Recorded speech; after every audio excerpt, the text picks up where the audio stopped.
আপনাদেরকে একটি কথা বলবো বলবো বলে বলতে পারছি না। যাই হোক, আমি যখন অনেক দিন থেকে আমি একটা জিনিস লক্ষ্য করলাম যে এই একটা মহিলা রাস্তার পাশে, সে সব সময় প্রতিদিন রাস্তার পাশে বসে থাকে এবং তার বাম পায়ের গোড়ালি এমনভাবে ক্ষতিগ্রস্ত হয়েছে, ওই মহিলার বাম পায়ের মধ্যে ফোকা ধরে গেছে। অর্থাৎ এটা ফোকা এমনভাবে খেয়ে ফেলছে, পায়ের আঙ্গুলগুলো পর্যন্ত ফোকা খেয়ে ফেলছে এবং তার পায়ে রক্ত, ফুঁস এগুলো বের হচ্ছে। সে লড়াচড়া করতে পারছে না এবং তারে দেখলে আপনারও মনে হবে সেই মানসিকভাবে ভারসাম্যহীন একটা মহিলা।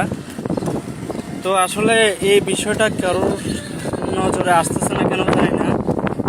অমুক ভাই তমুক ভাই ফেসবুকে ভাইরাল, অমুক ভাই ফেসবুকে অত টাকা দিয়ে দিচ্ছে, তমুক ভাই অত টাকা দিয়ে দিচ্ছে, অমুক এটা দিয়ে দিচ্ছে, তমুকে ওটা দিয়ে দিচ্ছে, কিন্তু রাস্তার পাশে দেখতেছি এই মহিলাটি যে তার পায়ের অংশ একটা পা অলরেডি ফোকা ধরে গেছে, কেউ চিকিৎসার ব্যবস্থা নিচ্ছে না।